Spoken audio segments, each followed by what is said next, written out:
Hello, I'm Ranjay Kamal Kumaris, Assistant Professor, Marwari College, Ranchi. Today, I'm going to discuss the topic wage determination process of human resource management subject compensation and rewards. Look, compensation. Compensation is the remuneration an employee receives for his contribution to the organization. It occupies an important place in the life of an employee. His or her standard of living, status in the society, motivation, loyalty, and productivity depend upon the remuneration he or she receives. That's why the HR specialist has a difficult task of fixing wages and wage differentials acceptable to the employee and their leaders. Let us know how does the HR specialist solve this problem. That we will learn under the title of Wage Determination Process with the help of PPT. Okay, just have a look. Now we are going to discuss the wage determination process, the stages or steps of wage determination process. This is the course details.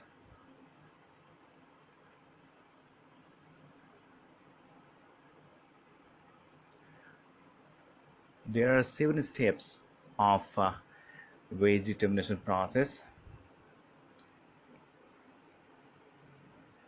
Step 1 is job analysis. Step 2 is job evaluation.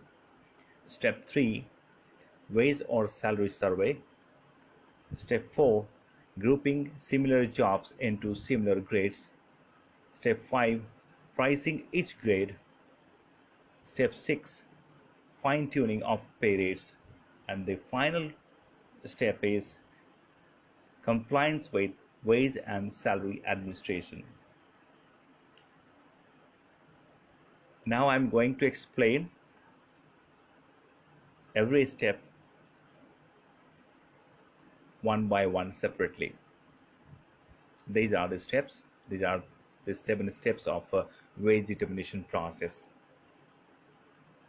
Now we come to the step 1. Step 1 is job analysis. Job analysis describes the duties, responsibilities, working conditions of the job and its relationship with other jobs. Job descriptions are crucial in designing pay systems because they help to identify important job characteristics and help to determine, define, and weigh compensable factors. Factors for which an organization is willing to pay skill, experience, effort, and working environment. These are the compensable factors.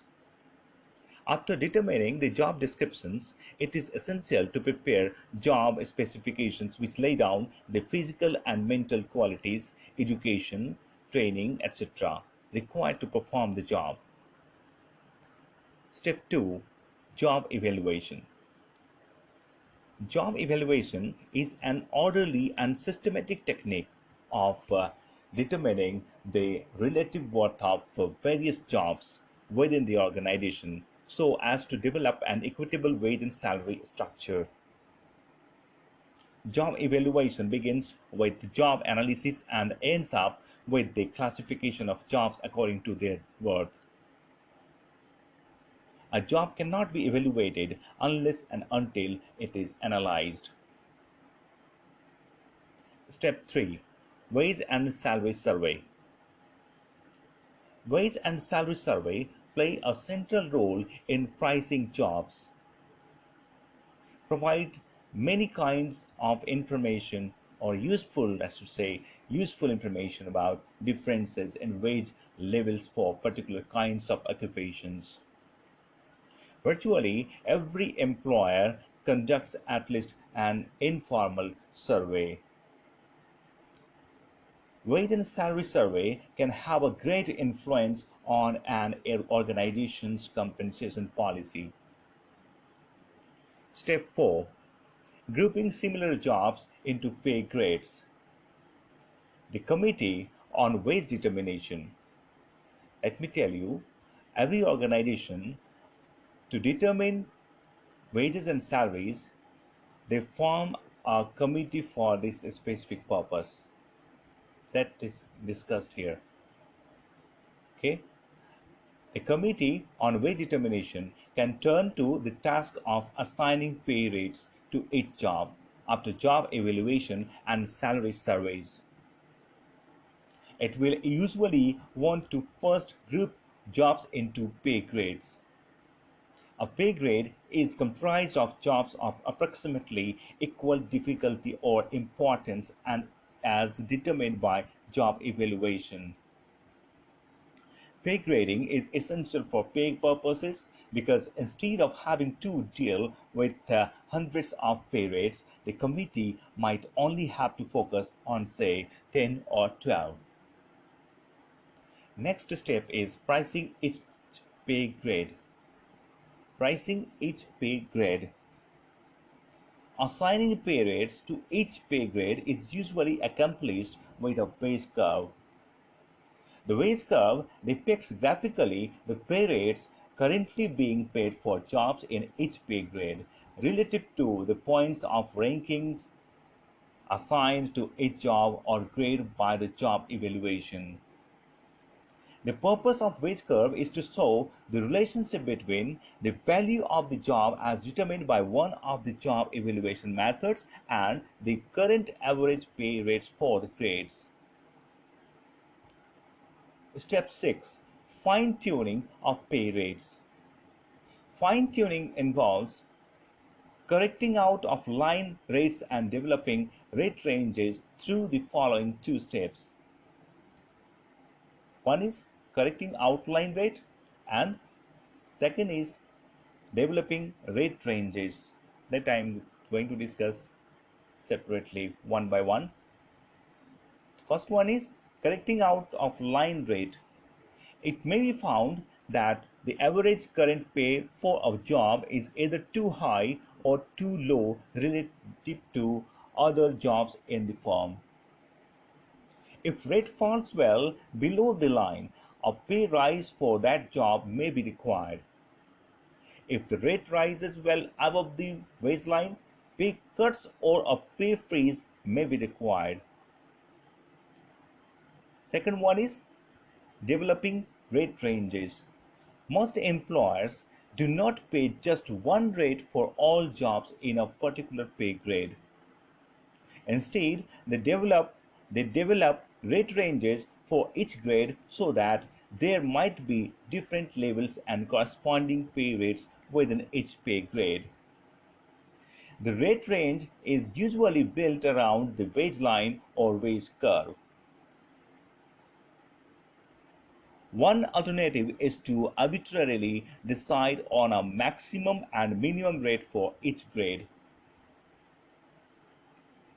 And is the final step is compliance with wage and salary administration rules. This is very important step for wage determination.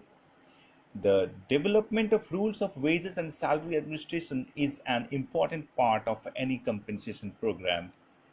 It is considered advisable in the interests of the employers that the information about average salaries and ranges in the salaries of group should be made known to the employees concerned.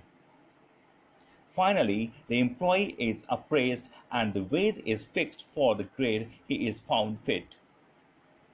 These are the 7 steps of wage determination process. An attractive compensation enables an organization to attract, retain, and motivate competent people.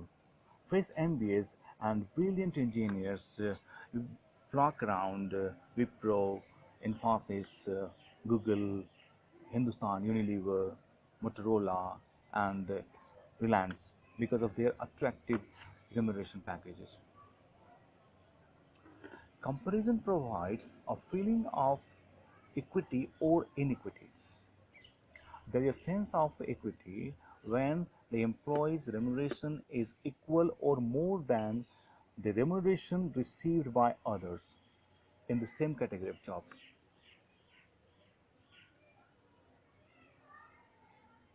If the remuneration is lower, the employee feels he or she is inequitably treated.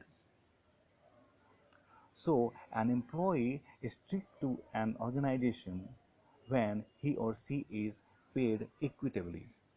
Therefore, the organization's pay structure must be equitable and consistent. Thank you.